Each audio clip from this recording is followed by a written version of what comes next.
నిజం చెప్తున్నా, మీరు నమ్మాలి. ఎందుకంటే ఇది జరిగింది. ఆ పెద్ద మనిషి బీజేపీ ప్రధానమంత్రి, నిజంగా పెద్ద మనిషి, చాలా గొప్ప పెద్ద మనిషి. నిర్మలా సీతారామన్ అంతకంటే పెద్ద మనిషి. ఎక్కడా గెలవకపోయినా ఆవిడికి మంత్రి పదవి ఇవ్వడం, అది కూడా ఆర్థిక శాఖ మంత్రి పదవి ఇవ్వడం ఇంకా గమనార్హం. ఆ మనిషి అండి రాష్ట్రని అడ్డంగా నాశనం అయిపోతే ఆ మనిషి చెప్పొద్దండి, దేశ అత్యున్నత స్థానం అయిన పార్లమెంట్లో చెప్తాదండి, 15,000 అప్పిప్పించాము రాష్ట్రానికి. దేనికి? అమరావతి నిర్మాణం చేసుకోవడానికి 15,000 అప్పిప్పించాము.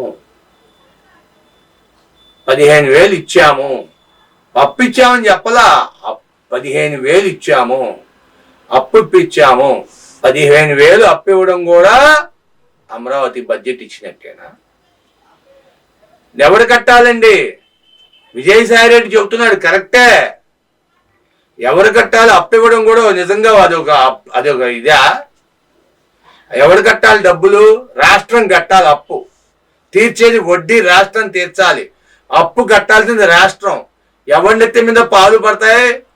కేంద్రం నెత్తి మీద, మోడీ నెత్తి మీద. ఆహాహా, అమరావతిని తయారు చేశాడని మోడీ నెత్తి మీద పాలు, ఆంధ్ర ప్రజల నెత్తి మీద ముక్కు మూసుకుంటే వాసన వచ్చే నీరు ఆంధ్ర ప్రజల మీద పడతాయి. అవునంటారా? కాదంటారు. అదేనండి గోపంచకం అంటే మనిషి పంచకం, మనిషి మీద వాసన, ఆ వాసన మీద పడుతుంది. ఎవడు భరించాలి? ఇప్పటికే ఆంధ్ర రాష్ట్రం అనేక రకాలుగా హింసలో ఉంటే, సరే ఇది పక్కన పెడదామని, అసలు అమరావతి కానీ ఆంధ్రప్రదేశ్ కానీ అభివృద్ధి చెందకంట ఉండడం కోసం ప్రత్యేక ప్యాకేజీ గురించి కూడా మాట్లాడాల, ప్రత్యేక స్పెషల్ స్టేటస్ గురించి కూడా మాట్లాడాల. 5 ఏళ్ళు అమరావతి డెవలప్ అయితే, అమరావతిని నిర్మించాలంటే 150 కోట్లు అవుతాయి. 1,00,000 కోట్లు ఈజీగా అవసరం.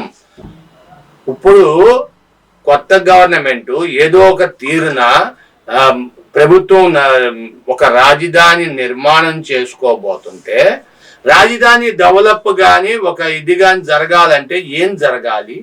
పక్క రాష్ట్రాల నుండి, పక్క దేశాల నుండి, పక్కన వాళ్ళ దగ్గర నుండి మనకి నిధులు రావాలి, ఇండస్ట్రీలు రావాలి, వ్యాపారాలు రావాలి, అభివృద్ధి చెందాలి, ఉద్యోగాలు రావాలి. ఇవన్నీ రాకంటా చెప్పుకోవడానికి సిగ్గుచేటు. అవునంటారా? కాదంటారా? మీరు తెలియజేయండి. ఆ విజయసాయి రెడ్డి తప్పు మంచోడు కావచ్చు కానీ అని పక్కకు పెట్టండి. విజయసాయి రెడ్డి చెబుతున్నాడు క్లియర్గా, అప్పిప్పించావు. పోలవరం సంగతి ఏంటి మరి? కట్టేస్తాం, 2 సంవత్సరాలు పోలవరం 70% అయిపోయింది. దానికి చాలా తక్కువ అమౌంట్తో పూర్తి అయిపోద్ది. ఇంకా అది కూడా నువ్వేం చేయడా? గిల్వేలు ఇవన్నీ అలా ఎక్కడ ఉండిపోయినాయి. కానీ దాని గురించి కూడా పట్టించుకోవాలి. ఇదంతా మీరు మీ విలువైన అభిప్రాయాలు కామెంట్ రూపంలో తెలియజేయండి. ఏ విధంగా ఇది yes or no, good bad మీ కామెంట్లు తెలియజేయండి. ఒక్క లైక్ చేయండి. 10 మందికి మీరు సబ్స్క్రైబ్ చేస్తే, షేర్ చేస్తే నాకు ఒక్క సబ్స్క్రైబ్తో సమానం.